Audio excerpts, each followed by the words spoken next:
Hey guys, LevelCap here. Today I want to talk about game design a bit, talk a little bit about the philosophy of game design, and specifically focus on multiplayer game modes and how they're constructed, whether or not they're heavily constructed to be played in one way only, and you'll play the exact same type of game every single time, or game modes that give players a lot of freedom, or even admins a lot of freedom in changing the stats and the properties of these game modes to allow a lot of variety and replayability, perhaps. It's something that I think about a lot in Battlefield 4 since servers have so much customization options. You often don't play games that feel exactly the same as the previous one that you played unless you're just playing in the exact same server over and over again, which is an option if you like that kind of consistency. Now, heavily constructed game modes with no flexibility in rules has been around for a long time. Lots of shooters have these kind of designs behind them. Counter-Strike is a great example of this, where you have the defusal mode. You play it on maps that are very specifically constructed to that game mode. Timing pushes are heavily involved with it. You know exactly when players are going to get to what bit of cover at certain times after you've played it enough. Certain opening strategies become standard because you play the same map in the exact same game mode so many times that you get used to modifying specific strategies and understanding the strategies of your enemy team. Where alternatively, you take a game like Battlefield, which does have a default preset for every kind of map and game mode, but it gives server admins the option to customize pretty much all of those presets. So you can change vehicle spawn times, you can change how many tickets are in a server, how many players get to play on a map. So you can literally take a smaller map and say, hey, we're going to throw more players into this map. Or you can take a large map and say, hey, instead of having 64 players, we're only going to allow 20 players. You can do weird things like that that totally change the dynamics of the game mode and basically force people to play it in a way that maybe the devs never envisioned it being played. It certainly adds a lot of variability to the gameplay, but my question today is, what is the right amount of variability? Does it help games like this, or does it hurt them in the long run? So a few games that have very highly constructed multiplayer matches would be Counter-Strike Go, Destiny, and League of Legends. Those have game modes that basically people know like the back of their hand. They can play them over and over again. They can learn the timings. They can expect a very consistent style of gameplay from them. They pretty much know what they're going to be up against, or can predict what they're going to be up against. There shouldn't be as many surprises in those types of games as you would find in, say, custom games of Halo, Battlefield 4, Heroes and Generals, PlanetSide 2.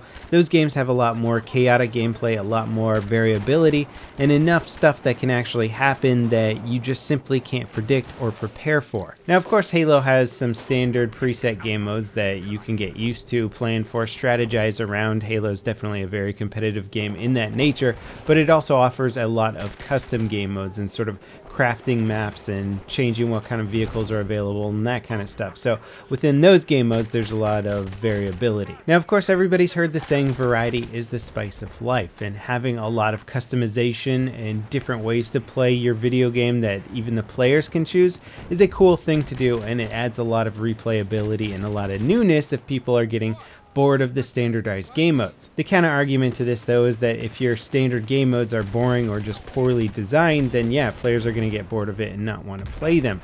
So you got people who have been playing Counter-Strike for ages, and this game just has not changed the basic fundamentals for so freaking long, and there's maps that people have been playing for 15 years now, and we're still playing them and still enjoying them and refining our strategies and tactics and perfecting our skills on these maps.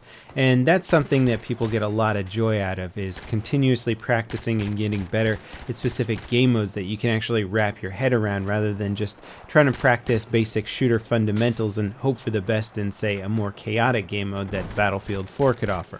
Now, I know a lot of you guys are thinking, well, Battlefield 4 has a lot of standardized game modes with standardized rules. Rush, if you played on the default settings, a lot of maps, it's actually pretty darn fun to play on, but we get maps that either increase the ticket count crazily or add 64 players into a map that was designed around 32 players, and really just take those game modes and turn them on their head. In fact, if you look through the server settings right now, or the server list, it's very hard to find just standardized vanilla default game modes. A lot of them have been tweaked. In fact, I've been doing a little test recently, and just at any time during the day, I will see how many instant vehicle spawn conquest servers there are versus normal conquest servers. And there's about a third 1/3 of the Conquest servers that are always instant vehicle spawn, which in my opinion kind of ruins that game mode or just makes it totally crazy. So there is sort of that aspect that Battlefield does have a lot of standardized game modes, but the option of you getting those standardized game modes, or the chances of you getting standardized game modes, are less and less with each server, so